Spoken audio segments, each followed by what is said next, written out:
Bonsoir à tous.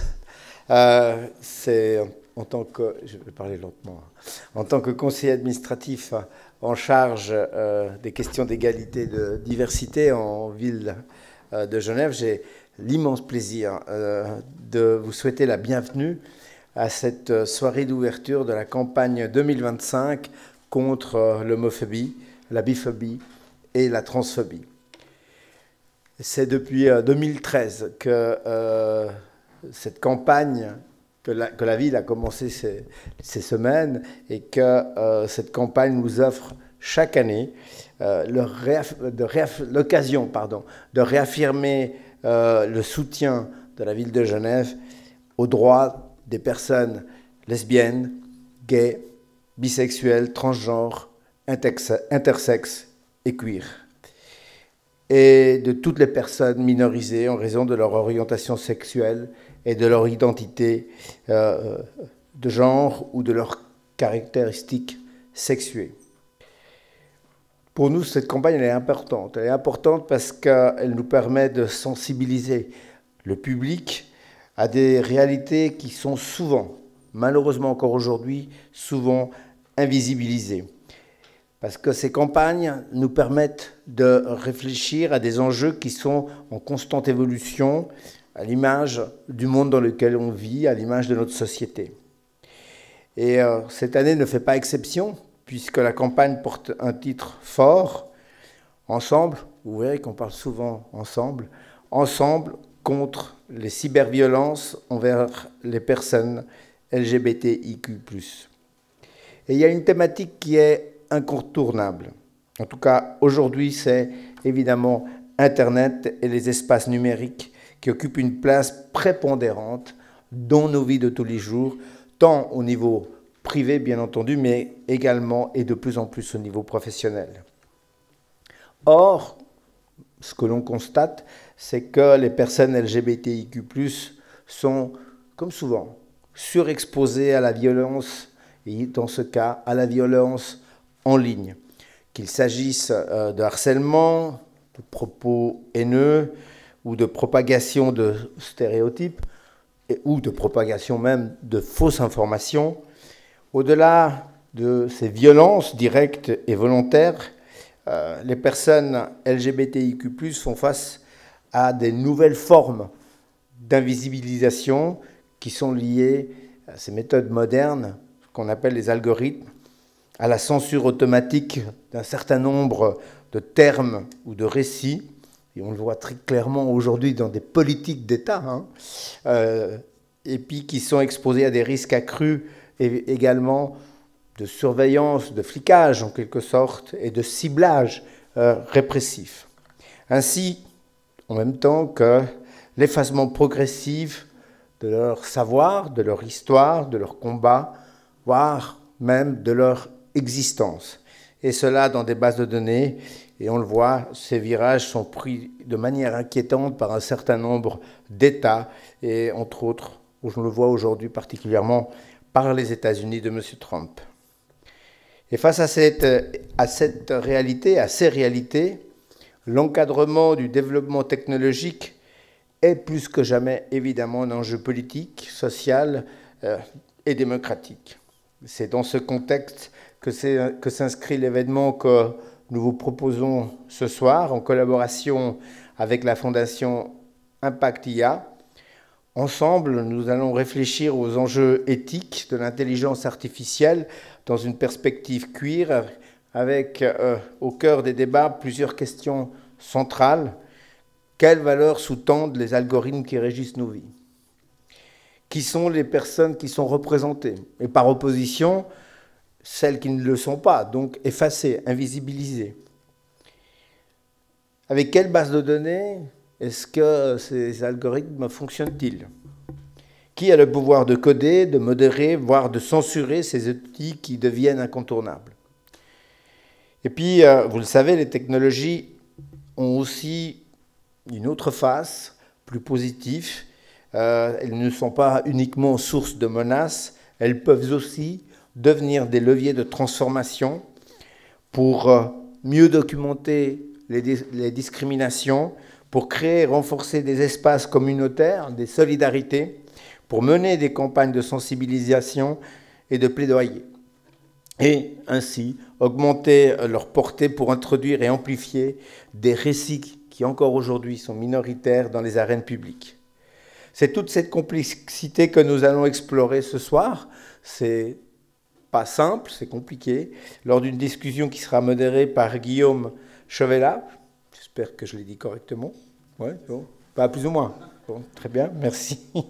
Avec un panel d'autres personnalités de grande qualité. Je tiens à saluer chaleureusement Olga Baranova. Pour moi, c'est facile, Olga Baranova. Longtemps je la connais. Secrétaire générale de CH++, militante engagée depuis toujours. Et entre autres pour les droits LGBTIQ+, et spécialiste des enjeux numériques. Yuri Gayana, c'était juste? Top. Vous êtes chargé de campagne chez All Out et co-secrétaire général d'Ilga World.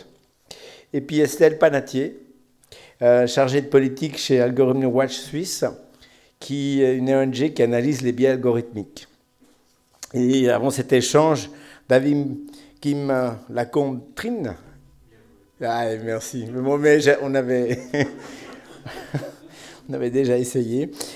Du Bureau de promotion de l'égalité et de prévention des violences de l'État de Genève, va nous présenter des données inédites, intéressantes sur les cyberviolences LGBTQ-phobes dans le canton, qui sont issues de l'enquête genevoise de population sur les violences sexistes, sexuelles, LGBTIQ-phobes et domestiques.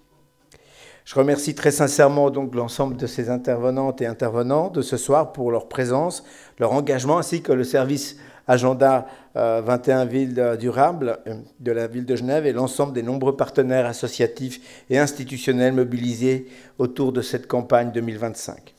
Enfin, un grand merci à la Fondation Impact IA et à sa directrice Laura Tokmakov pour sa collaboration précieuse à cette soirée d'ouverture, et à vous tous qui ce soir avez choisi d'écouter, de réfléchir pour mieux agir individuellement, collectivement.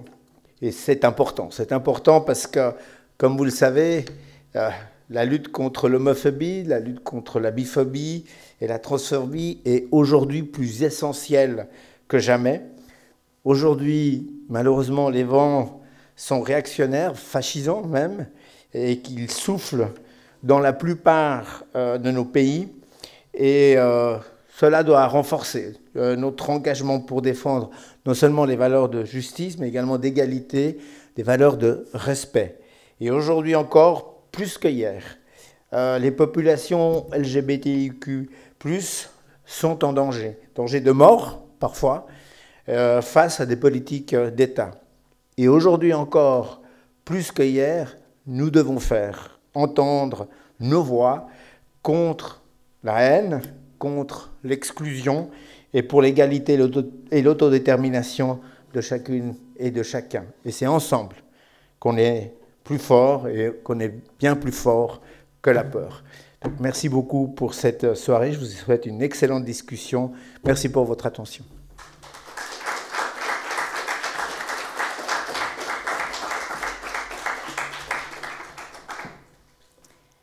Bonsoir et bienvenue donc à cette soirée d'ouverture de la campagne contre l'homophobie, la biphobie et la transphobie 2025. Je m'appelle Lynn Molino, je suis la chargée de l'organisation et de la coordination de la campagne 2025 de la ville de Genève pour le service Agenda 21 Villes Durables. Chaque année, depuis 2013, comme l'a dit M. Gomez, la ville de Genève propose une campagne de sensibilisation autour de la Journée internationale de lutte contre l'homophobie, la biphobie et la transphobie du 17 mai. Je vais juste vous donner quelques détails sur le programme de cette belle édition, Ensemble contre les cyberviolences envers les personnes LGBTIQ+, qui commence ce soir et se poursuit jusqu'au 17 mai prochain. Au programme donc, des invités, des rencontres, des tables rondes se succéderont. Nous accueillerons notamment un événement autour de Grindr et des applications de rencontres gays, de leurs usages, mais aussi des challenges et discriminations que posent ces plateformes. Michael Delova et le collectif Afro-Gameuse viendront parler des enjeux d'inclusion dans le jeu vidéo, de la conception des jeux jusqu'à l'expérience des utilisatrices. Vous pourrez aussi entendre Marianne Schba parler de son livre « Famille queer, récits et célébrations » et aborder lors d'une table ronde les enjeux numériques au travers des différents âges des familles queer, du projet d'enfant à l'âge adulte de ceux-ci. L'inclusion numérique des personnes LGBTIQ+, et les défis de sécurité dans les environnements hostiles seront eux abordés lors d'une table ronde en ligne. De nombreux ateliers participatifs offrant des pistes de réflexion et d'action tant collectives qu'individuelles prendront également place ces prochains jours. Un atelier de création de mèmes et d'autodéfense stratégique en ligne, un atelier pour développer son esprit critique face aux outils numériques pour les jeunes et pour mieux se protéger et naviguer les risques, notamment de outing, mais également prendre possession des opportunités que représentent ces outils. Un atelier interactif adressé aux personnes concernées par la haine en ligne et le discours de haine et leurs alliés, afin de répondre efficacement aux commentaires haineux, et un atelier de partage intergénérationnel autour des applications de rencontres avec les seniors LGBTIQ+, ou, pour terminer, un cours de game design inclusif pour aller plus loin dans vos pratiques si vous vous intéressez à la création de jeux vidéo. Enfin, les traditionnelles commémorations de la Journée internationale contre l'homophobie, la biphobie et la transphobie prendront place avec la mise en couleur du jet d'eau aux couleurs LGBTIQ+, le 17 mai, à la tombée de la nuit. Les pavoisements du pont du Mont-Blanc et du palais Anna et Jean-Gabriel Hénard seront déployés du vendredi 16 au samedi 17 mai, et la cérémonie d'hommage aux victimes de LGBTIQ-phobie et de mémoire à Bartholomé Tessia se tiendra également donc le 17 mai à 17h sur la place de Lille. La clôture de la campagne se déroulera juste après, au Bateau Lavoir, à côté, avec Lexi Agresti, du compte Aggressively Trans, et Morgane Lucas, du compte Morgane Noam, deux activistes queer en ligne qui viendront explorer les tensions qui traversent les communautés queer dans l'espace numérique, entre invisibilisation pour se protéger et visibilité engagée, sans oublier évidemment les coûts sociaux, psychologiques et politiques de cet activisme. Un débat essentiel sur les stratégies de résistance et de solidarité dans un environnement où la protection et la représentation sont plus que jamais en jeu. Je vous invite vraiment à consulter tout ce riche programme sur le site 17mai-genève.ch.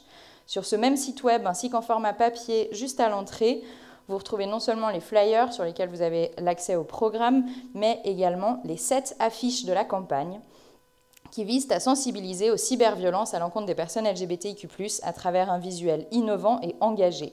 Réalisé en collaboration avec Patrick Belair, expert en intelligence artificielle, designer et graphiste, cette campagne se décline donc en 7 affiches s'inspirant de l'univers visuel du jeu vidéo. Dans un environnement numérique où les personnes LGBTIQ+, sont encore trop souvent la cible de violences, on le verra juste après en statistique pour notre canton, cette campagne d'affichage fait écho à la célèbre citation de Desmond Tutu « Rester neutre face à l'injustice, c'est choisir le camp de l'oppresseur » et interpelle « En ligne, personne n'est neutre. Et toi, où mets-tu le curseur ?» Ces affiches sont vraiment en libre service, je vous invite à les prendre, à les offrir, à les diffuser autour de vous.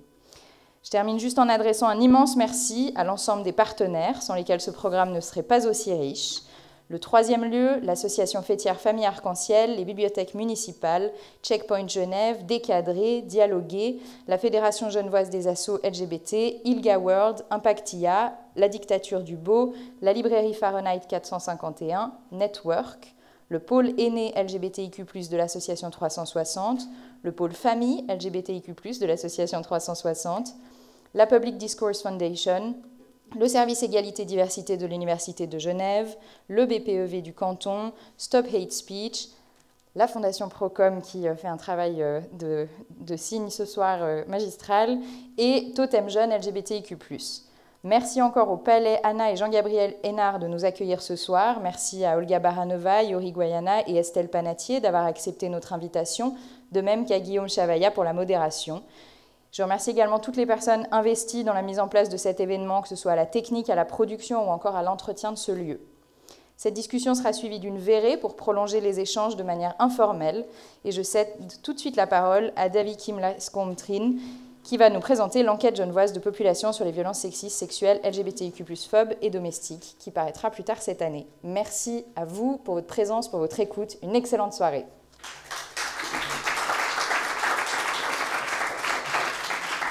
Bonjour à tout le monde. C'est un immense plaisir d'être là et d'être là pour porter la parole du BPEV, la parole cantonale en terre de ville de Genève. Sans transition, je vais vous présenter ces tout premiers résultats sur les chiffres des cyberviolences LGBTIQ+phobes dans le canton de Genève.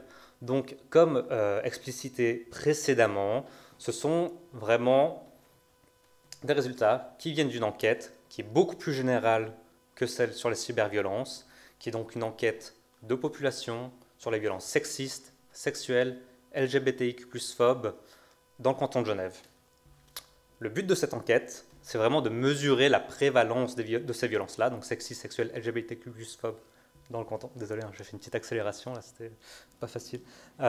Et domestiques, comprendre les conséquences de ces violences et aussi comprendre le non-recours aux structures d'aide. Donc toutes ces personnes qui ont vécu des violences sexistes et sexuelles et LGBTIQ+phobes, pourquoi, encore aujourd'hui, la majorité d'entre elles ne se tournent pas vers une aide formelle ou informelle.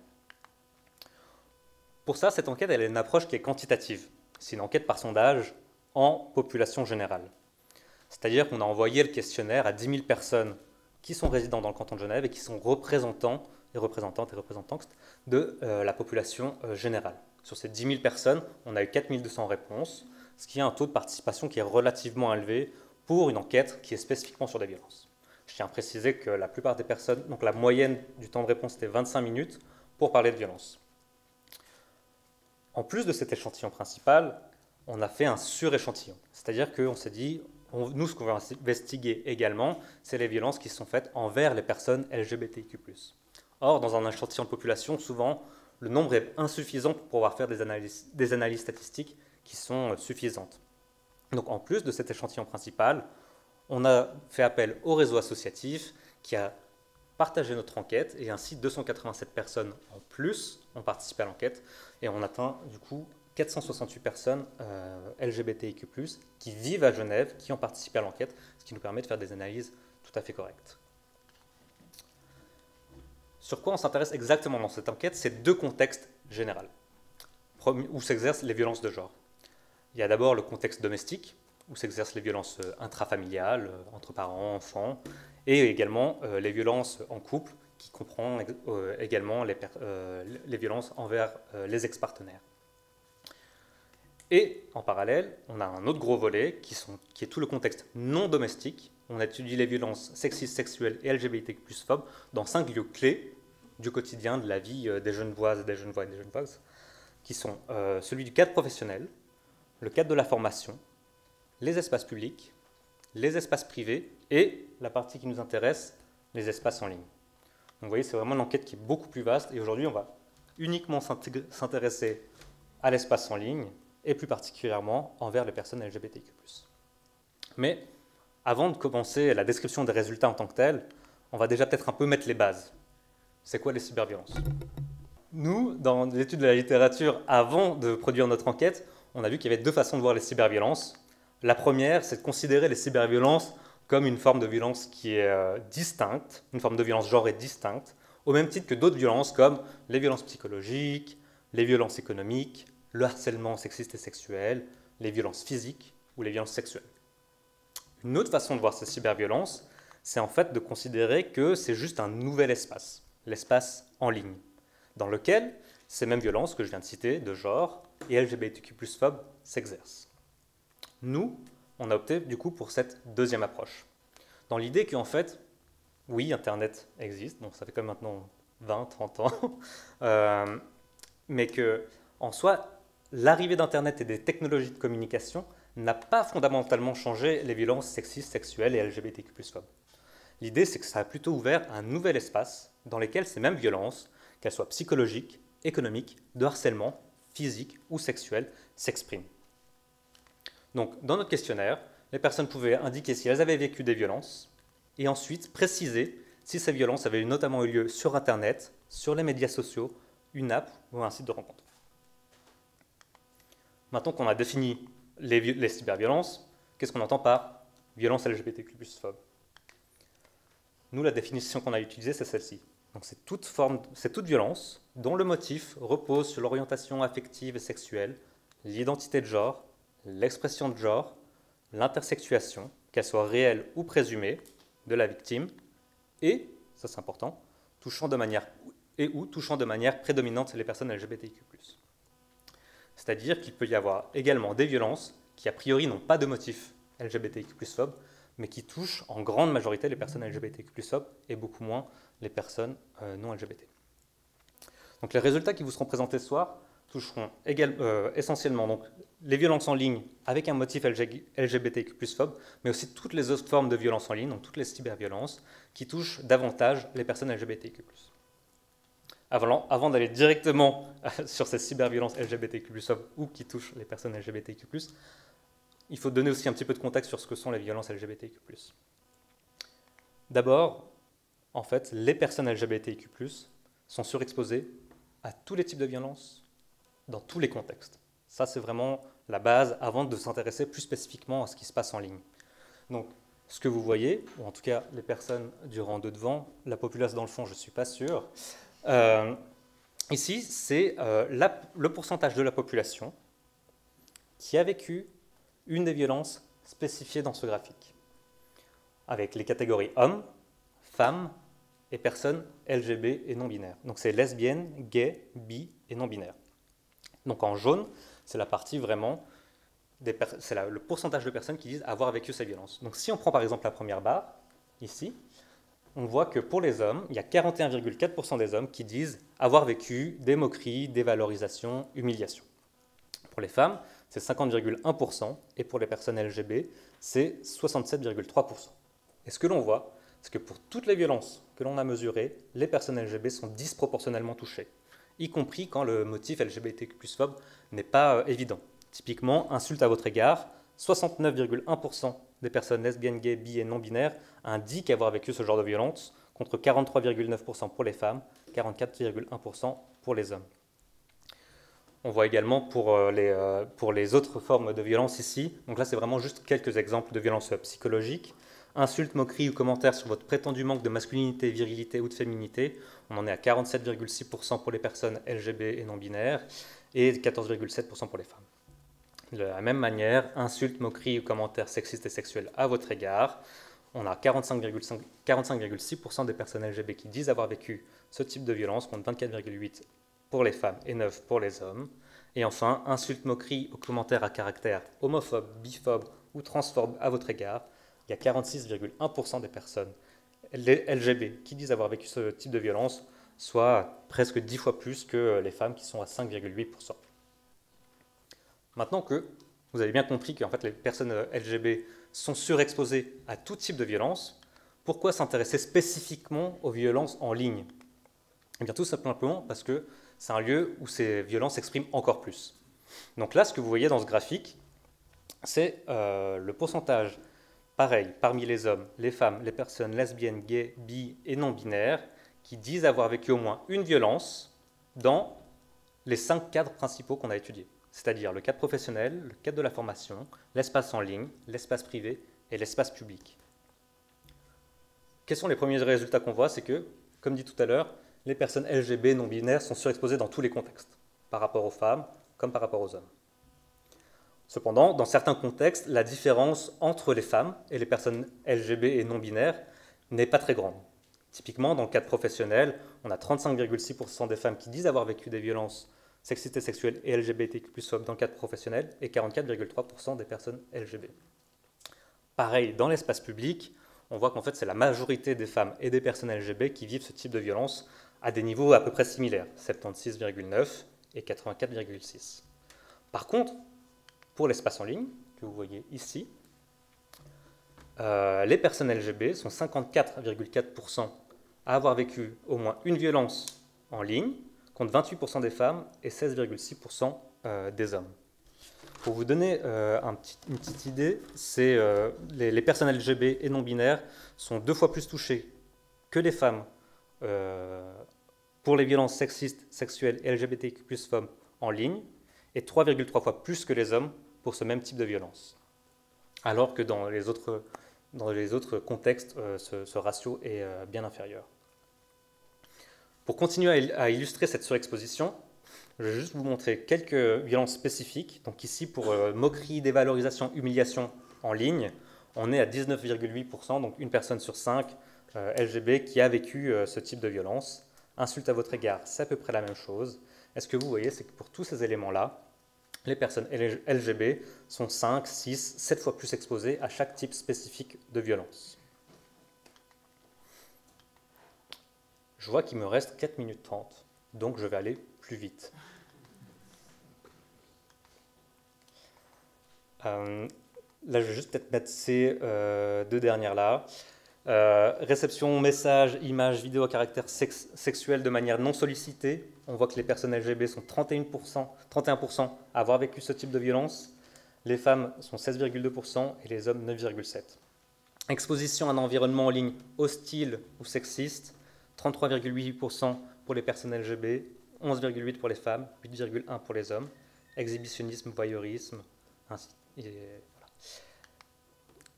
Juste pour les 3 dernières violences, menacer de vous faire du mal physiquement en ligne, 7,6% des personnes LGB, donc c'est des violences qui sont un peu plus rares en ligne, mais qui touchent encore une fois beaucoup plus les personnes LGB que les femmes et les hommes. Et enfin, contraint à envoyer, partager sans consentement des images suggestives ou dénudées de vous, donc partage sans consentement ou forcé à envoyer des photos dénudées, 7,8% des personnes LGB, 3% des femmes et 1,1% des hommes. Et enfin, le dernier élément, filmer à votre insu ou contre votre gré lors d'un rapport sexuel, c'est 2,7% des personnes LGB contre 1,6% des femmes et 0,6% des hommes. Ensuite, grâce à ce suréchantillon, on a essayé de creuser un peu plus et voir s'il y avait des différences aussi au sein du groupe LGBTIQ+. Donc là, ce que vous voyez, c'est les résultats qui sont aérés par orientation affective et sexuelle et identité de genre sur l'ensemble des personnes LGB qui ont répondu au questionnaire dans l'échantillon principal et dans le suréchantillonnage. Je tiens à préciser ici que les personnes intersexes ne sont malheureusement pas représentées, tout comme les personnes d'orientation affective et sexuelle qui se disent asexuées, car le groupe n'était pas assez grand pour pouvoir faire des analyses statistiques pertinentes. Et aussi pour des questions de protection des données des personnes qui ont répondu à ce questionnaire. Donc on voit typiquement que pour certaines formes de violence, typiquement les insultes en ligne LGBTQ+phobes, les hommes gays et les hommes bi et pan sont plus touchés par ces violences, par exemple, que les femmes lesbiennes et les femmes bi et pan. Les personnes non-binaires et à genre, ainsi que les hommes et femmes transgenres, sont, elles, beaucoup plus touchées que les autres groupes. On voit que par contre, pour un autre type de violence, qui est l'exposition à un environnement en ligne hostile ou sexiste, là, dans ce cadre-là, ce sont plutôt les femmes bi et pan qui sont surexposées à ce type de violence, au même titre que les personnes non-binaires à genre, ainsi que les hommes et les femmes transgenres. Là, ce dernier graphique que vous voyez ici, c'est toutes les personnes qui disent avoir vécu au moins une violence sexiste, sexuelle ou LGBTQ+phobe en ligne. Et ce qu'on voit, c'est qu'en fait, il n'y a aucun groupe qui n'est pas touché. C'est-à-dire que l'on soit un homme gay, un homme bi-pan, une femme lesbienne, une femme bi-pan, une personne non-binaire ou un homme ou une femme transgenre, tous ces groupes sont surexposés par rapport aux femmes ou aux hommes. À titre indicatif, pour les femmes dans l'échantillon principal, le taux d'exposition est de 28%, et pour les hommes, il est de 16,6%. Ensuite, on a décidé d'aller encore plus loin. Et promis, après je vais m'arrêter, c'est vraiment le dernier volet. On a vu dans le programme qui a été présenté tout à l'heure qu'il y a pas mal en fait, d'aspects intersectionnels qui jouent sur ces violences en ligne. Donc nous, on a regardé deux choses plus précisément. On a regardé l'âge et la race. Ce premier graphique, vous voyez, en fait, c'est le taux d'exposition aux violences sexistes et sexuelles et LGBTQ+phobes en ligne pour les femmes en orange, pour les hommes en jaune et pour les personnes lesbiennes, gays, bi et non-binaires en bleu. Et ce que l'on voit, c'est que quand on est une jeune personne LGB ou non-binaire, entre 25 et 30 ans, vous avez 85% de chances d'avoir vécu des violences sexistes, sexuelles ou LGBTQ+phobes en ligne. En comparaison, les hommes du même âge, qui ont donc 25 à 30 ans, on est plutôt aux alentours de 25%, et les femmes autour de 60%. Et ce que l'on voit, en fait, c'est que plus on avance en âge, moins les personnes ont été exposées aux cyberviolences, avec un écart particulièrement important entre 31 et 40 ans, et 41 et 50 ans. Ce qui montre aussi peut-être un certain gap générationnel. Vous voyez, j'ai dépassé. Ce qui montre aussi un certain gap générationnel dans l'exposition face aux violences. Cependant, malgré ce gap générationnel, ça ne veut pas dire que les personnes âgées ne sont pas touchées. Donc les personnes entre 41 et 50 ans, chez les personnes LGB, on est quand même autour de 35-40% de personnes qui ont vécu des cyberviolences LGBTQ+phobes ou sexistes et sexuelles. Ça, c'était pour l'âge. Maintenant, la race. Dans notre questionnaire, on a aussi demandé aux personnes leur identité de race. Donc, on leur a demandé notamment si elles se sentaient blanches, noires ou afrodescendantes, descendantes d'Amérique latine, et ainsi de suite. Donc là, ce que vous voyez sur ce graphique, c'est 3 groupes.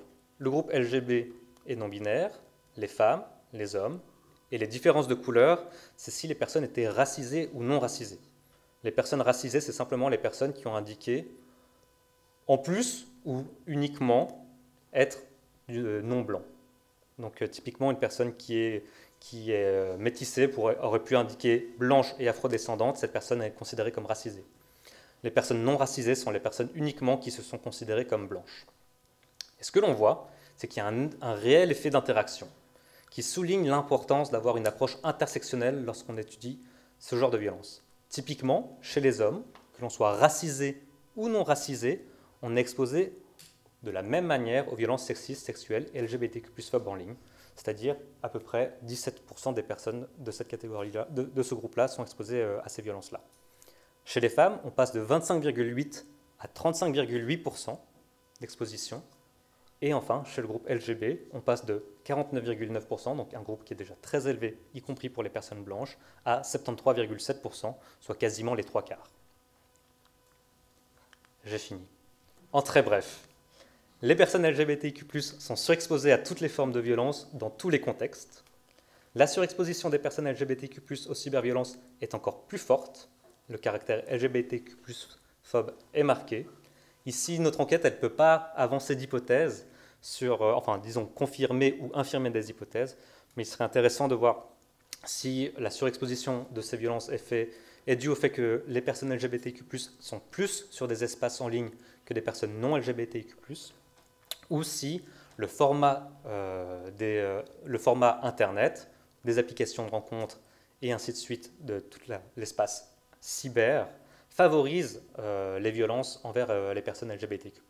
On pense notamment aux questions d'anonymat, on pense notamment à la facilité de retrouver des personnes en ligne, on pense aussi notamment à l'accès à un public large, généralisé très facilement.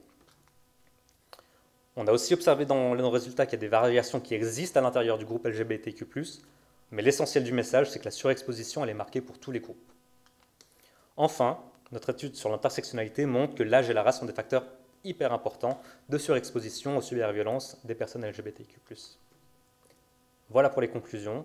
Pour la suite, ça sera publication du rapport général en juin 2025 et la publication d'un rapport spécifique sur les violences envers les personnes LGBTQ+, en automne 2025. Merci beaucoup. Donc, je disais, je suis ravi d'animer cette table ronde pour explorer les enjeux éthiques et politiques de l'intelligence artificielle dans une perspective queer. J'en profite pour remercier les équipes de l'Agenda 21 pour l'accueil et puis particulièrement M. Bandam et Lynn Molino. Voilà, alors l'intelligence artificielle, on en parle depuis les années 50. C'est rentré dans la culture populaire avec le premier Terminator en 1984. Mais depuis novembre 2022, avec le lancement de ChatGPT, c'est là que l'IA prend son envol dans le grand public. En 2 mois, j'ai trouvé que la plateforme atteignait déjà 100 millions d'utilisateurs en ligne, ce qui est la croissance d'applications la plus rapide depuis la naissance d'Internet. Donc voilà, c'est la révolution, une révolution annoncée. L'IA est partout, elle écrit nos textes, génère nos images, plus réaliste que nature, résume nos articles de journaux, trie des candidatures, est adoptée par bon nombre d'entreprises, mais aussi de gouvernements. L'IA rime désormais avec pouvoir, qui est plus si invisible. On parle de la plus grande transformation technologique depuis la création d'Internet et encore. Du coup, les LGBTIQ+, dans tout ça. Est-ce que l'IA, c'est l'outil espéré pour en venir enfin à bout des discriminations et contribuer à plus d'harmonie ou au contraire, est-ce qu'elle est le reflet d'une humanité imparfaite et est-ce qu'on va vers quelque chose qui va renforcer ce qui opprime déjà? Pour en parler, bienvenue dans ce chat LGBT.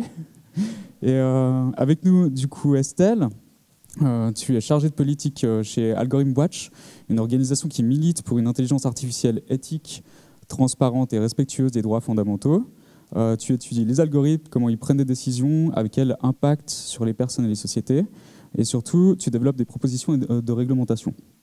Olga, tu es secrétaire générale de CH++, une organisation qui défend l'idée que la Suisse doit se saisir des nouvelles technologies pour rester souveraine, agile et au service du bien commun. Je note aussi que tu as été directrice de campagne du mariage pour toutes et tous.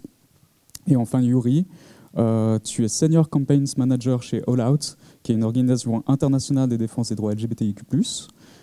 Tu coordonnes des campagnes dans le monde entier, souvent dans des contextes très sensibles, pour défendre les droits fondamentaux des personnes queer. Tu portes une vision globale et militante de la technologie en soulignant à la fois ses dangers, censure, surveillance, invisibilisation, et son potentiel comme outil de mobilisation et de résistance. On passera peut-être aux questions-réponses à la fin de cette table ronde. Vous aurez un moment pour poser vos questions. Donc d'ici là, gardez-les bien au chaud et puis on reviendra après. Je vais peut-être commencer par... on pose le cadre. Olga, en gros, qu'est-ce que c'est que l'IA et comment ça fonctionne? Ouais. Oui, c'est vrai qu'on peut. Déjà, comment fonctionne ces réponses? Oui, c'est ça. Voilà, parfait, merci. Oui, merci beaucoup déjà pour l'invitation. C'est toujours un peu un retour à la maison d'être au Palais Inard. J'y ai passé toute ma vingtaine à suivre les séances de commission du conseil municipal, donc c'est toujours un retour un peu aux sources. Merci beaucoup. Qu'est-ce que c'est l'intelligence artificielle? C'est vrai que on pourrait parler d'algorithmes, on pourrait parler des données d'entraînement, etc. Donc voilà, si vous avez une compréhension très profonde et très innée de tout ce qui est mathématique, moi malheureusement j'ai pas ça. Voilà, vous allez trouver énormément de définitions en ligne, des définitions qui sont extrêmement poussées, parce que ce qui est génial et ce qui est aussi dangereux avec l'intelligence artificielle, c'est que même si eux qui développent en fait ces outils-là ne comprennent pas toujours, notamment ce qui sort de ces outils une fois qu'on les utilise. Donc c'est un monde extrêmement complexe. Moi, pour pouvoir faire mon travail de lobbyiste dans le domaine du numérique, je me suis approprié une définition, plutôt en fait une allégorie de Thomas Schneider, qui travaille pour la Confédération et qui avait pour nous négocié en fait la convention du Conseil de l'Europe en matière de l'IA, celle qu'on vient en tout cas le Conseil fédéral vient de décider de la ratifier et donc de l'appliquer en Suisse. Et en fait, j'aime beaucoup cette image parce que pour moi, elle traduit ce que c'est l'intelligence artificielle et pourquoi à la fin c'est une telle révolution. C'est que, imaginez-vous les données comme un carburant. Les données, leur importance, ça fait 20, 30 ans qu'on en parle. Chacun de nos gestes, chacune des activités humaines ou même naturelles peut, en fait, si on les mesure, provoquer énormément de données. Mais en fait, les données, à partir du moment où c'est une masse immense, en fait, on ne peut pas en faire grand-chose avec nos cerveaux d'humains et d'humaines. Et du coup, ça devient intéressant à partir du moment où il y a des algorithmes. Les algorithmes, si vous avez déjà ouvert un tableau Excel, vous savez ce que c'est. Les algorithmes, ça n'a rien à voir avec le numérique. C'est bien évidemment la base du numérique, mais c'est bien plus ancien que ça. Et en fait, vous réunissez les deux, les données, les algorithmes, donc le carburant et finalement les algorithmes, le moteur.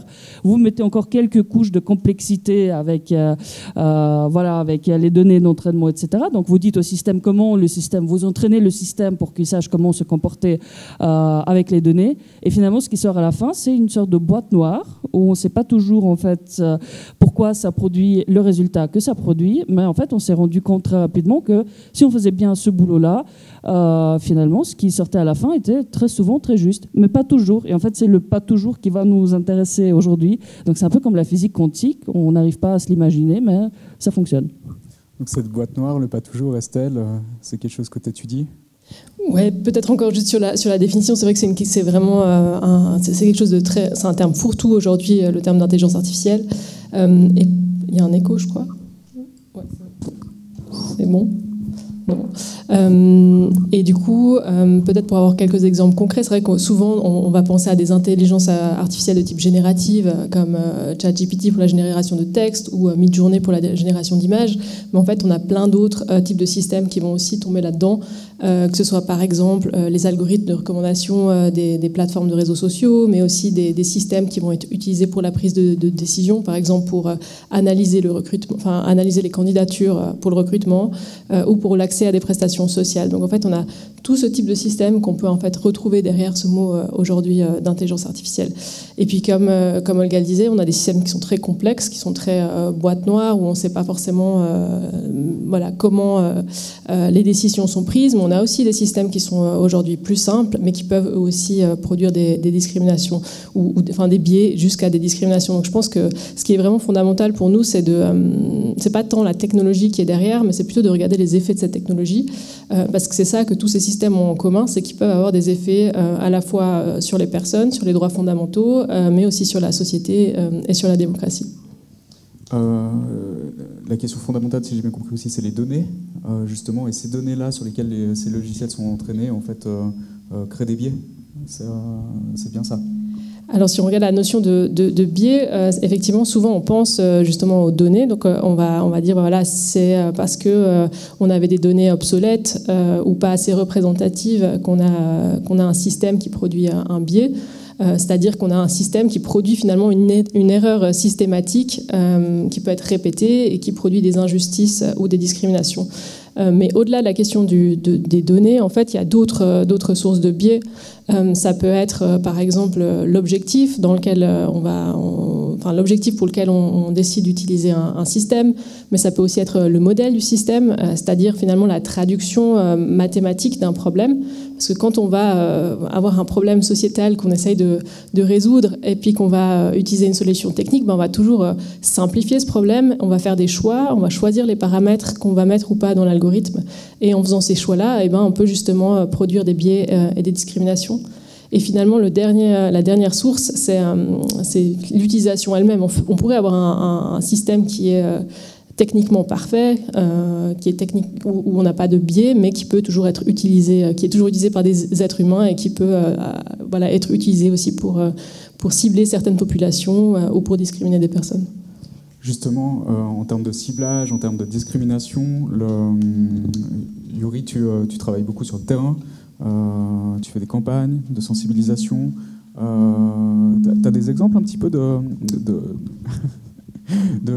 discrimination liée à l'intelligence artificielle et par exemple des biais de genre?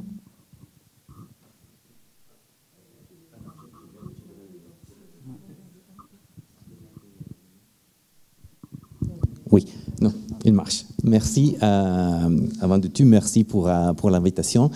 Et je m'excuse pour mon français, mais j'espère que je vais essayer de parler doucement, de me faire comprendre. Oui, bien sûr, les discriminations sur le terrain, à niveau de biais et de stéréotypes, nous avons fait une campagne pour la réglementation de l'intelligence artificielle à niveau de l'Union européenne. Et pour ça, nous avons étudié un petit peu pour chercher de comprendre comment l'intelligence artificielle et notamment la reconnaissance faciale peut avoir un impact sur la vie des personnes LGBT et surtout sur la vie des personnes non-binaires et trans. Parce que beaucoup de fois, l'intelligence artificielle et la reconnaissance faciale a la tendance de nous mettre dans des boxes, les hommes et les femmes. Et tout le monde qui n'est pas géré comme ça, c'est un péril, je dois dire, parce que la discrimination est toujours là. Et il y a beaucoup d'exemples. Il y a des exemples, par exemple, qui ne sont forcément intentionnels, mais par exemple, dans le métro de Berlin, pour la journée de la femme, il voulait faire un ticket gratuit pour les femmes, mais ils ont utilisé l'intelligence artificielle pour la reconnaissance faciale. Et bien sûr, pour les personnes trans, quelquefois, ce n'était pas possible d'avoir. Et donc, il y avait l'humiliation pour les personnes trans qui doivent aller chez les bureaux et faire donner la pièce d'identité et tout ça. Ou encore dans le métro aussi en Brésil de São Paulo, ils utilisent les reconnaissances faciales pour essayer d'offrir de la pub qui est genrée encore. Donc ici, il y a la perpétuation du stéréotype du genre en général, parce qu'ils voulaient faire, je ne sais pas pourquoi vraiment, de la pub pour les femmes qui sont, je ne sais pas, des objets qui sont considérés plus féminins et pour les hommes plus masculins. Et bien sûr, ça va perpétuer le stéréotype du genre qui est contre pas seulement les personnes LGBT, mais contre les femmes, les hommes et tout le monde. Et donc ça, c'est la réalité de la reconnaissance faciale et de l'intelligence artificielle. Et c'est pour nous absolument crucial d'avoir une réglementation. Il y a une technologie particulière qui s'appelle les reconnaissances automatiques du genre et de l'orientation sexuelle, qui on a essayé d'interdire à niveau de l'Union européenne. Je peux parler après de ça.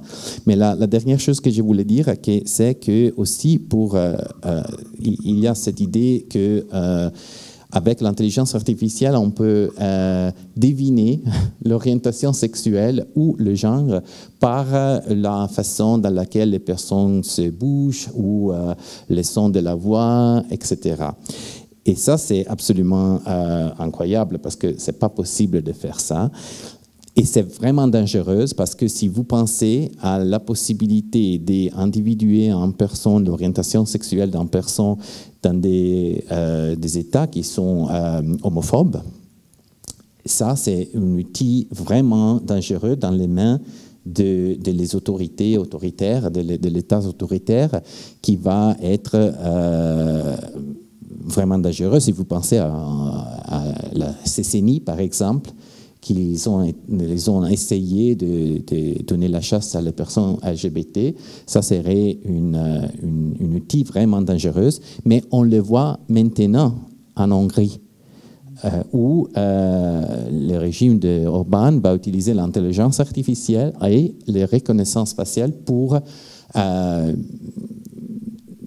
décider si vous participez ou pas à la Pride qui a été interdite.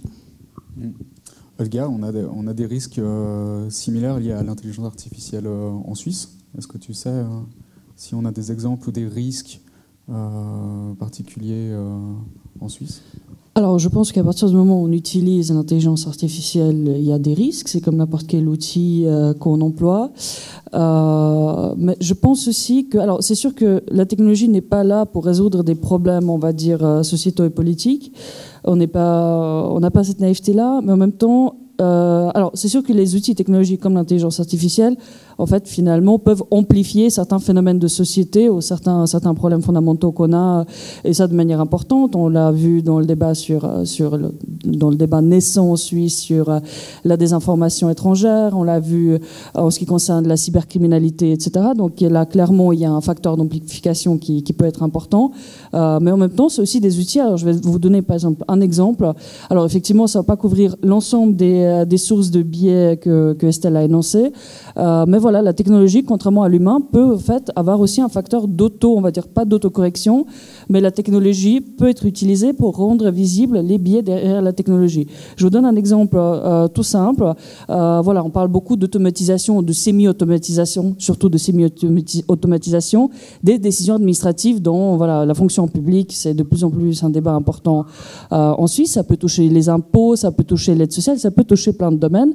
Voilà, pour l'instant, ça reste encore très rudimentaire en Suisse. Suisse, mais évidemment, dès qu'on parle de la relation entre l'État et les citoyennes et les citoyens, tout de suite, on pense au risque, ce qui est tout à fait normal, et heureusement qu'on le fait. Heureusement que, contrairement par exemple aux réseaux sociaux il y a 20 ans, il y a 30 ans, on n'est pas complètement naïf par rapport à ça. Voilà. Mais en même temps, vous avez par exemple une personne employée dans un endroit qui va prendre des décisions à la longueur des journées, voilà, des décisions administratives. Et peut-être cette personne-là, en fait, elle est employée, imaginons, par l'État ou une commune depuis 20-30 ans, a des biais. Voilà. Et sauf que ce qui est extrêmement difficile, c'est que vous ne pouvez pas rendre vraiment visible les biais de cette personne-là. Ou en tout cas, c'est possible, mais ça demande énormément de temps, énormément d'énergie. Donc souvent, on ne le fait pas. Donc en fait, si ces décisions que cette personne prend sur des personnes administrées, sur les citoyennes et citoyens, ne sont pas vérifiées régulièrement, bah, finalement, peut-être vous avez un biais assez important et donc des trajectoires de vie qui sont peut-être en fait influencées par ces décisions. Alors que si vous avez l'intelligence artificielle qui, en fait, est utilisée en amont, pas pour prendre la décision, ce sera toujours l'humain, notre droit exclut des décisions administratives 100% automatiques, et heureusement, mais en fait, un système d'intelligence artificielle, vous pouvez lui donner à faire, par exemple, des milliers de cas similaires qui sont factices, mais qui représentent plus ou moins la réalité des cas qui sont traités, et en fait, en fonction des résultats, vous voyez est-ce qu'il y a un biais, est-ce qu'il y a quelque chose à corriger ou pas. Donc en fait, quand on va discuter de l'utilisation par les autorités publiques dans les différents domaines de l'intelligence artificielle, il faudra aussi réfléchir à mettre en place des systèmes, mais qui sont du coup aussi, qui peuvent être automatiques pour avoir une vérification systématique. En fait, tout ce que je veux dire avec ça, c'est que les outils numériques comportent énormément de risques, on va en parler ce soir, mais comportent également une partie, pas toute, ça restera toujours l'humain à la réponse finale, mais qui comporte aussi une partie de solutions aux problèmes que ces systèmes génèrent. Estelle, tu es d'accord avec cette idée ? De manière générale, qu'il y ait des risques et des potentiels, oui, absolument. Pour revenir peut-être à la question que tu posais sur un peu les enjeux pour la Suisse, je pense qu'il y a un enjeu autour qui ne se limite pas du tout à la Suisse, mais qui est la question de la représentation. Ça, on le voit notamment avec l'IA générative, où il y a une étude qui avait été faite par le magazine Wired qui montrait que quand on demandait à Midjourney donc de générer des images de personnes LGBT, que plus qui du coup on avait vraiment des représentations stéréotypées en fait. On voyait surtout des personnes jeunes, blanches, avec des cheveux roses, courts, etc. Et en fait, on n'avait pas du tout toute la diversité de la communauté qui était représentée. Et de la même manière, quand on demandait de générer du texte à des modèles de langage, la LLM, des modèles de langage, donc en fait, ce qu'il y a derrière les applications comme ChatGPT, par exemple, ça c'est une étude de l'UNESCO qui montrait que quand on commençait de la phrase par une personne gay, et ben la suite avait 70% de chances d'être négative. Par exemple pour Llama 2 qui est donc le LLM de Meta. Donc là on voit vraiment qu'en termes de représentation, de reproduction des stéréotypes, on a vraiment des enjeux qui sont importants. Et puis, si on revient sur la question, par exemple, de la biométrie, comme ça a été aussi évoqué avant, eh bien, en Suisse aussi, c'est des technologies qui sont de plus en plus utilisées, les technologies biométriques. On a aussi des systèmes qui visent à déterminer l'identité de genre, notamment, par exemple, justement, de la publicité ciblée qui va être utilisée. Il y avait aussi un projet des CFF qui visait justement à déterminer quel était le genre des passagers dans les gares suisses. Donc, on voit toute cette expansion, finalement, de ces systèmes, et nous on milite déjà depuis plusieurs années aussi pour une interdiction de la reconnaissance faciale en Suisse. Donc pour montrer un peu tout ce qu'il y a comme possibilité, mais pour revenir à la question aussi des chances, évidemment c'est des technologies qui permettent aussi de pouvoir vraiment analyser d'importantes masses de données, qui peuvent justement permettre aussi de mettre en lumière des schémas de discrimination, mais pour ça il faut vraiment qu'elles soient utilisées dans ce but-là. Et ce qu'on voit aujourd'hui, c'est que souvent elles sont quand même plutôt utilisées pour augmenter l'efficacité, réduire les coûts, etc. Et pas forcément pour augmenter la qualité des prestations ou pour justement diminuer les discriminations ou lutter contre les discriminations.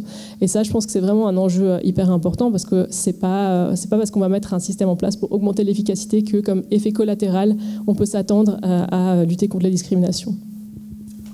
On parle de censure passive, il y a des censures aussi actives, par exemple de ces LLM, où on peut même élargir un peu le débat sur les algorithmes. Par exemple, les réseaux sociaux, le mot lesbienne, par exemple, était interdit par Meta pendant de nombreuses années, il me semblait. J'ai lu ça. En fait, il y a des termes, surtout sur les réseaux sociaux, qui vont être assimilés à, par exemple, du contenu haineux ou du contenu pornographique et qui vont du coup être interdits ou invisibilisés, ce qui va faire qu'il y a des réalités qui se retrouvent du coup invisibilisées sur les réseaux sociaux parce que c'est contraire aux règles de ces plateformes. Et on voit là aussi vraiment l'opacité finalement de ces règles, ce qui est aussi un enjeu majeur tant pour les individus eux-mêmes, mais aussi pour la démocratie en général. Il n'y a pas de transparence de ces plateformes-là. C'est très difficile un peu de les faire bouger. Ça, c'est justement par des campagnes ou des choses comme ça. Oui, alors je vois où tu veux. Je crois que je sais où tu veux en venir. On est justement en train aussi en Suisse d'aborder cette question de la réglementation des réseaux sociaux. Comme Olga l'a dit, on a un peu raté le train concernant justement cette réglementation des plateformes, et on espère que ce ne sera pas le cas pour l'intelligence artificielle. En Suisse, où on en est, c'est qu'il y a un projet de loi qui doit justement permettre de réglementer ces réseaux sociaux et moteurs de recherche en justement ayant plus de règles de transparence sur le fonctionnement des algorithmes. Et ce projet de loi est aujourd'hui retardé depuis plus d'1 an par le Conseil fédéral. Et nous, on a notamment avec CH++, donc l'organisation d'Olga et d'autres organisations, lancé une lettre ouverte au Conseil fédéral pour vraiment maintenant avoir un calendrier clair quant à cette réglementation. On se doute que c'est aussi en lien avec le contexte géopolitique actuel. Enfin, on disait, c'était dit aujourd'hui aussi en introduction de la soirée, que c'est pas forcément un contexte qui nous est très propice en ce moment. Et on a vraiment beaucoup d'appels à la déréglementation qui viennent depuis les États-Unis, avec une pression très forte contre les réglementations qui touchent les entreprises américaines qui sont souvent derrière aujourd'hui ces technologies, que ce soit du point de vue des réseaux sociaux, mais aussi de l'intelligence artificielle. Yuri, en termes de haine en ligne et puis justement de ces algorithmes qui peuvent favoriser aussi certains contenus plutôt que d'autres, et particulièrement des contenus haineux, et aussi l'invisibilisation, j'imagine que vous avez aussi écrit à Meta. Oui, absolument. On a fait une campagne contre la décision de Meta de changer la politique de modération et qui est partout dans le monde. Et au niveau de la campagne, on a aussi fait un sondage, et c'est intéressant de voir les sondages avant, parce qu'on a fait un sondage global avec GLAAD, une association LGBT américaine, et on a fait les sondages à niveau global, mais c'est différent à niveau linguistique. Donc, on a des données sur la langue française, la francophonie en général, donc la France, la Suisse, mais aussi l'Afrique d'Ouest et centrale. Et c'est intéressant de voir comme la perception de la violence en ligne a augmenté. J'ai des données ici. 36% de répondants francophones ont dit que les contenus nusifs sont augmentés, et 21% ont dit qu'il y a une augmentation considérable. Et c'est plus élevé pour les francophones que le reste du monde. Ça, c'est intéressant. Et aussi, plus de la moitié des répondants affirment avoir directement été témoins d'un contenu nuisible en ligne. Et ça, encore, les francophones sont légèrement plus susceptibles d'avoir directement observé un contenu nuisible que le reste du monde. Ça, c'est intéressant. Je sais pas, je pense que c'est peut-être plus vrai dans l'Afrique de l'Ouest, mais vraiment, les répondants sont, pour la majorité, dans notre sondage, en France. Et donc, ça, c'est intéressant de voir. Et c'est intéressant aussi de voir que 54% se disent très préoccupés pour ce qui va venir, parce qu'il n'y a pas de possibilité de changer les choses. À niveau de l'Union européenne, il y a des réglementations, vraiment, mais pour le moment, c'est pas appliqué. Ça commence, hein, c'est ça. C'est-à-dire on commence à légiférer au niveau européen. Oui, la législation est là, mais elle n'est pas implémentée sur ces plateformes maintenant. peut-être s'il y a si quelqu'un va porter plainte, peut-être que Meta va être forcé au moins à niveau de l'Union européenne à changer la politique de modération. Mais au moment, partout dans le monde, il y a la réglementation de Meta. Justement là-dessus, ouais. Oui, c'est ça un enjeu qui nous touche tout particulièrement en Suisse, parce qu'effectivement là on attend depuis très très longtemps cette régulation, on attend de voir ce projet de loi, on attend que le Conseil fédéral bouge sur le projet de loi aussi qui concerne la régulation de l'intelligence artificielle qui nous a été promis, peut-être dans 2 ans, etc.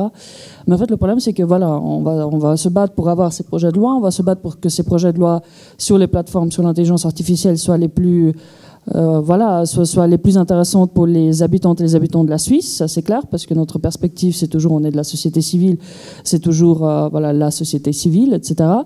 Mais le problème c'est qu'à la fin on peut avoir la meilleure loi au monde qui sera mentionnée dans tous les recueils de lois et qui va être présentée comme l'exemple, mais en fait il n'y a pas une modération qui bougera chez Meta, il n'y a pas une lettre qui bougera chez OpenAI, et c'est tout ça en fait un peu le drame et un peu le dilemme aussi qu'on a en Suisse, c'est que voilà, l'Union européenne avec le AI Act, avec le DSA, DMA, tous ces textes de régulation européenne fait des expériences qui provoquent énormément de réactions, qui sont vivement critiquées ou qui sont mis en exemple.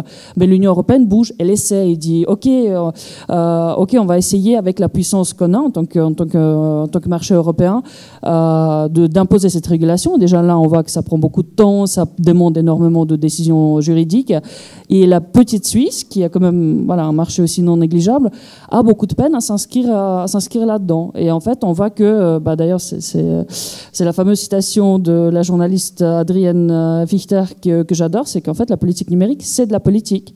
Et si la Suisse a de la peine en fait à s'inscrire dans une logique européenne et du coup à faire un contrepoids, parce qu'à la fin c'est un enjeu de pouvoir face à ces géants de la tech. Si de manière générale on a de la peine en fait à choisir quelque part notre camp et s'allier avec peut-être une puissance plus importante pour peser quelque chose dans ce monde, notre politique numérique elle en fait aussi les frais. Donc tu appelles à que la Suisse s'associe, collabore un peu plus, de manière un peu plus rapprochée avec l'Union européenne. Oui. Face à des acteurs par exemple comme les Américains, est-ce que là, avec le gouvernement Trump en ce moment, Estelle, j'imagine que c'est difficile aussi de faire avancer des régulations en ce moment avec un peu deux poids lourds qui sont les Chinois et la Chine et les États-Unis. Oui, effectivement, c'est une situation, comme je disais avant, qui est géopolitique très compliquée. Là, pour la question des plateformes, on se doute que le report est vraiment aussi lié aux négociations sur les taxes douanières qui ont lieu maintenant avec les États-Unis et où la Suisse promet un peu, et d'ailleurs c'est vraiment le cas, on a des documents qui montrent ça, que la Suisse a dit qu'elle ne comptait pas légiférer ou qu'elle ne légiférait pas sur les entreprises technologiques. Et met ça un peu dans la balance pour obtenir un répit pour l'économie. C'est un pari qui est extrêmement risqué parce que c'est pas parce qu'on fait ça que de l'autre côté que ça va être, est-ce que le marché va être respecté. Et puis c'est quand même la question de qu'est-ce qu'on est en train de mettre dans la balance quand on fait ça. Donc ouais, ça c'est extrêmement difficile, et je rejoins Olga aussi sur la question européenne où effectivement il faut qu'il y ait une collaboration forte aussi sur ces questions-là, parce qu'effectivement on ne peut pas en tant que petite Suisse tout réglementer. Ça ne veut pas non plus dire qu'on doit rien réglementer parce que l'Union européenne s'en occupe. Je pense qu'on ne peut vraiment pas rester dépendant d'effets collatéraux de réglementation européenne, comme c'est aujourd'hui un peu le cas. Parce qu'en fait, aujourd'hui, en tant que personne qui utilise les réseaux sociaux, on est moins bien protégé en Suisse que ce qu'on est protégé dans l'Union européenne. Et ça, je trouve que c'est quand même pas acceptable. Et d'autant plus avec notre système aussi politique qui demande quand même qu'on puisse avoir accès vraiment à une information fiable, qu'on puisse avoir tout ce processus de formation de l'opinion pour faire fonctionner aussi notre démocratie. Donc on a vraiment besoin aussi d'avoir des bonnes conditions cadres là autour en Suisse. Je voulais être ce soir vraiment la loi, je lis lapsus, la voix en fait de l'optimisme technologique, mais finalement je ne le suis pas du tout, je suis désolée. C'est qu'en fait pour vous amener encore une couche de complexité dans cette question déjà ultra complexe, c'est que même la régulation, qu'elle soit européenne ou suisse, ne suffira pas dans ce contexte-là. C'est qu'en fait on ne pourra jamais être un vrai contrepoids aux géants de la tech et à leurs intérêts si on ne maîtrise pas la matière. Et quand je dis si on ne maîtrise pas la matière, je pense par exemple en fait aux ressources qui sont dédiées dans les collectivités publiques. Évidemment, je pense avant tout à la Confédération, mais pas que.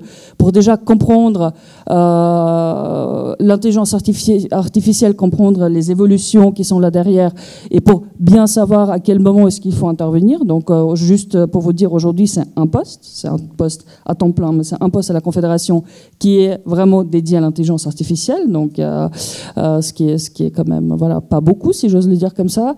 Et deuxièmement, nous avons en Suisse, et ça c'est un facteur non négligeable, nous avons un domaine universitaire, un domaine ETH, mais aussi celui des autres écoles, qui est très important et qui en fait est là aussi pour mieux comprendre l'intelligence artificielle et surtout construire nos propres modèles. Nous avons ces super ordinateurs au Tessin, etc. Donc nous avons besoin de relève aussi scientifique et nous avons besoin de recherche de plus en plus dans ce domaine-là, aussi pour avoir nos propres outils, parce que finalement ça nous donne aussi un joli contrôle sur ces outils-là, aussi un contrôle démocratique. Donc là, il y a un potentiel génial et en même temps, on assiste à des coupes assez conséquentes actuellement au Parlement fédéral dans le domaine de la recherche, de l'innovation et de la formation. Et là, clairement, j'ai envie de dire que c'est un enjeu politique, mais cet enjeu-là n'est pas encore arrivé tout en haut de l'agenda politique.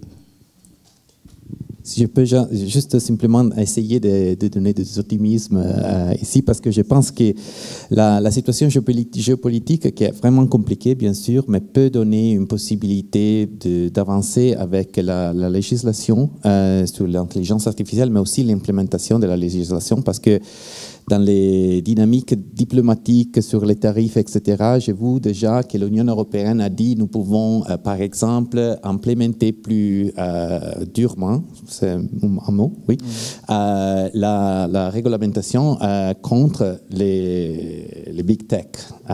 Et donc, ça, c'est une possibilité.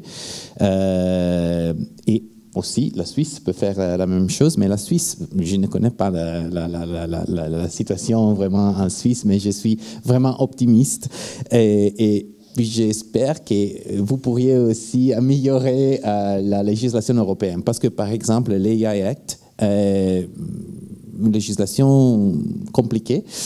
À niveau des personnes LGBT, nous avons fait la campagne, comme j'ai dit, avec Access Now et d'autres organisations. Nous avons réussi à introduire l'interdiction nous avons réussi à introduire l'interdiction de la détection automatique de l'orientation sexuelle, mais pas de l'interdiction de la reconnaissance automatique du genre. Donc ça, c'est une victoire à demi et c'est vraiment une chose que vous pouvez en Suisse améliorer et donner un exemple à l'Union européenne, parce que ça c'était, comme j'ai dit au début, la plus dure expérience avec la reconnaissance faciale et la biométrie, c'est pour les personnes trans et non-binaires. Et pour les stéréotypes de genre en général. Donc, le fait qu'il n'y a pas l'interdiction de la reconnaissance automatique de genre, c'est vraiment une chose négative de l'AI Act, qui n'est pas vraiment dit, parce que dans l'Union européenne, tout le monde dit « c'est mieux que les États-Unis, c'est le premier bloc qui va réguler l'intelligence artificielle ». Oui, c'est vrai, mais c'est aussi vrai qu'il y a des choses à améliorer. Je crois que c'est gentiment l'heure de passer aux questions-réponses, aux questions du public. Est-ce qu'il y a des personnes qui ont des questions dans le public ?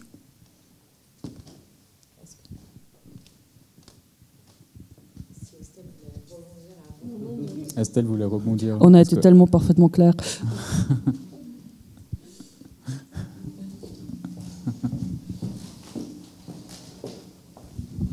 Bonsoir. J'avais juste une question, quand vous parliez de la détection automatique de genre, est-ce que vous pourriez l'expliquer ce que c'est? Parce que pour moi, c'est un peu flou. Hein. Merci. Oui, bon, je peux l'expliquer pas vraiment au niveau de la technologie, mais je peux expliquer que c'est vraiment une technologie qui est généralement dit, si vous avez un visage particulière, avec des traits particulières, vous tombez dans la catégorisation d'hommes ou de femmes. Donc, c'est la biométrie avec la reconnaissance faciale de l'intelligence artificielle va dire qu'une certaine traite de votre visage est plus féminine ou masculine. Ou encore, au niveau de la façon dans laquelle on bouge, c'est plus ou moins masculine, il y a des paramètres. Et bien sûr, ils sont des paramètres binaires. Et donc, si tu te bouges dans une façon que ce n'est pas assez masculine par l'intelligence artificielle, tu deviens catégorisé comme un fan ou l'autre fois. Encore, la voix. C'était un expériment avec Spotify qui écoutait les personnes. Ce n'était pas implémenté, mais c'était un expériment pour écouter les personnes et juger avec la voix si les goûts musicaux de personnes en accordance avec les genres. Et tout ça, c'est vraiment incroyable parce que ils ne fonctionnent pas très bien. Il perpétue les stéréotypes du genre. Il perpétue aussi l'idée lombrosienne qu'on peut comprendre l'essence d'une personne par l'aspect, la façon dans laquelle la personne se présente. C'est absolument anti-scientifique et c'est vraiment discriminatoire.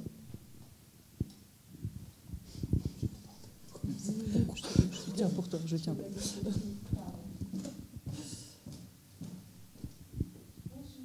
Si on m'entend. Ah, oui. Oh. Et on entend l'Arsène aussi dès qu'on allume celui-là. Ok. C'est le micro maudit. D'accord. Bonjour, merci beaucoup pour cette table ronde. C'était très intéressant. Peut-être que je parle son. C'est hyper pénible, je vais me lever. Alors, merci beaucoup pour cette table ronde.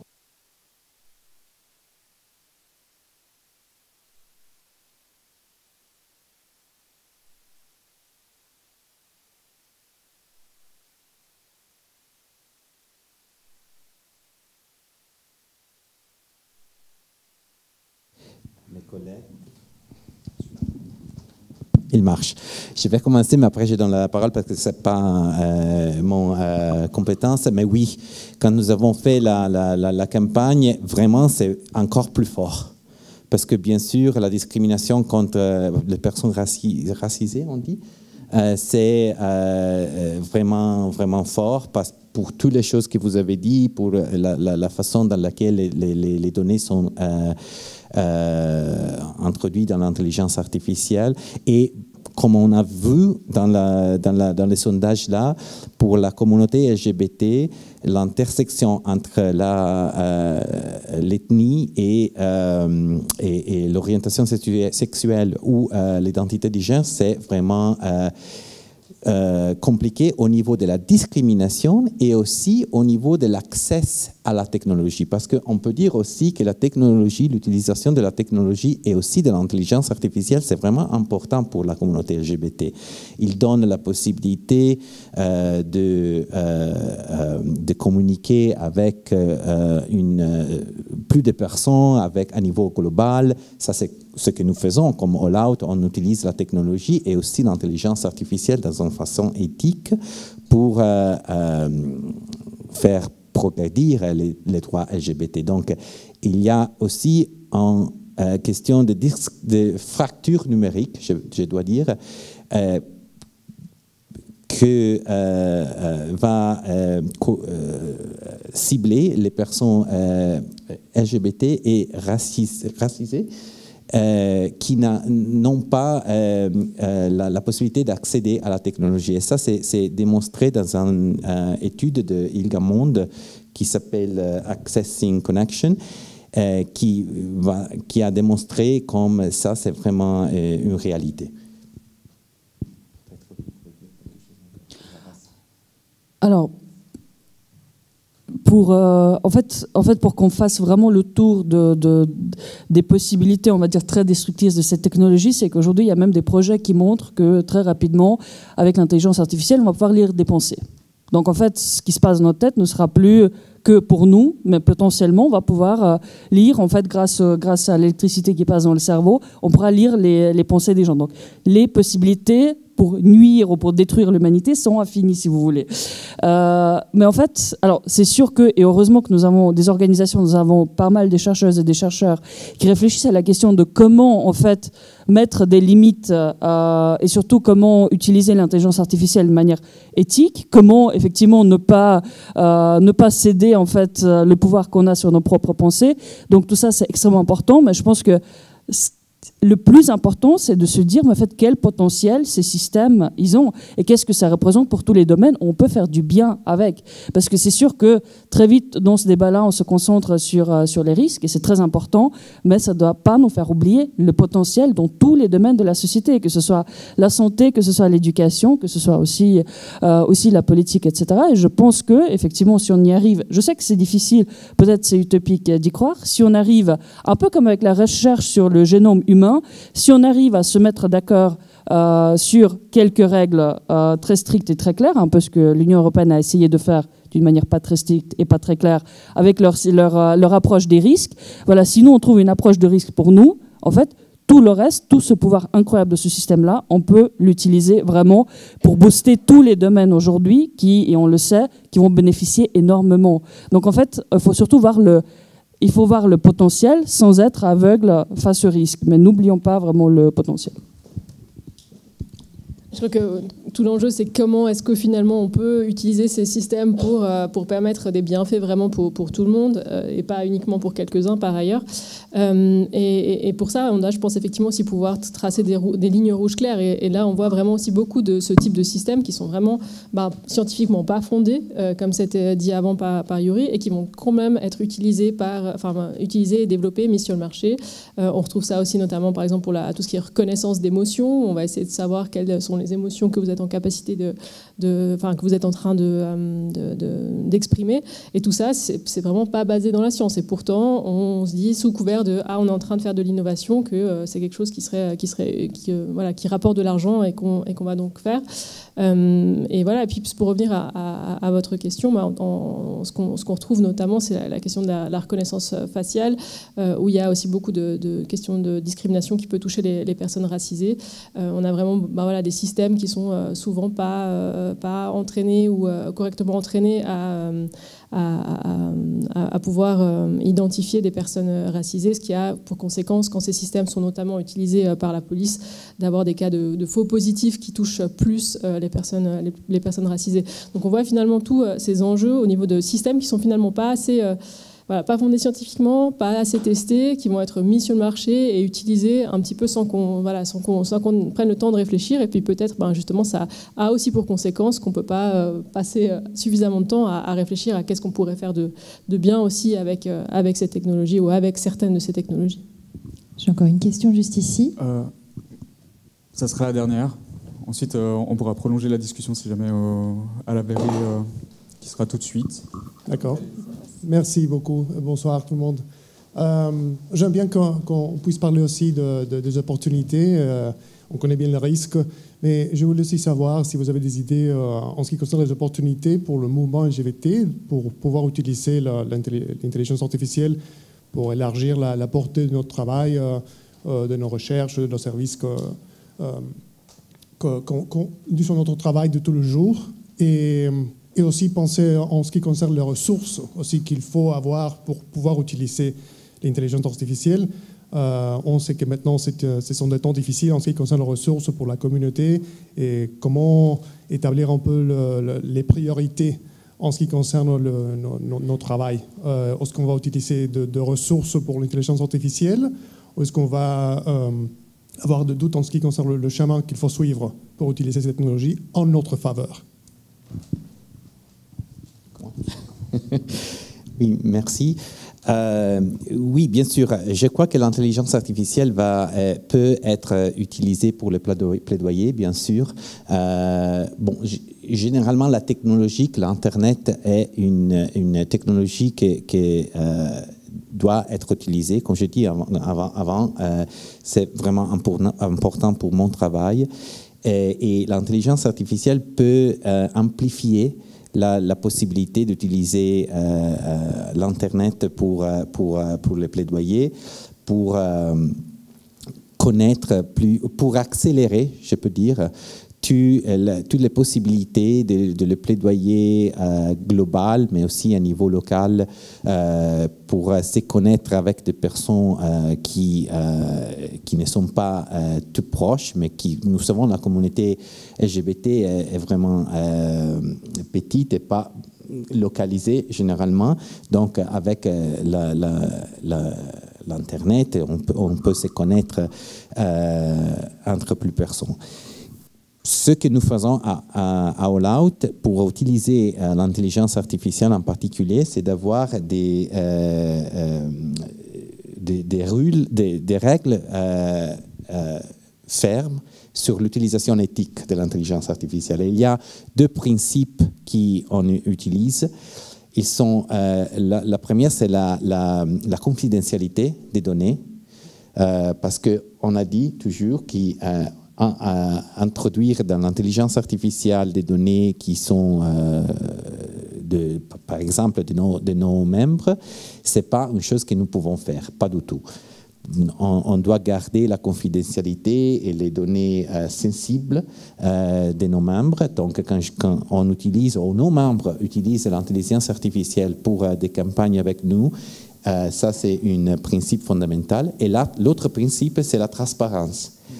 Pour dire à tout le monde quand on utilise l'intelligence artificielle pour les plaidoyers, parce que ça, c'est, comme on a dit, à niveau de décision, et à niveau de toutes les choses, c'est important de faire confiance aux personnes qui reçoivent le plaidoyer ou qui utilisent ces outils, d'être transparente et de dire ça c'était fait, une image a été faite par l'intelligence artificielle. Et bien sûr, la décision pour nous, la décision définitive pour nous, c'est toujours avec des humains. Ça fait c'est bizarre de dire des humains, mais oui, on doit le dire aujourd'hui.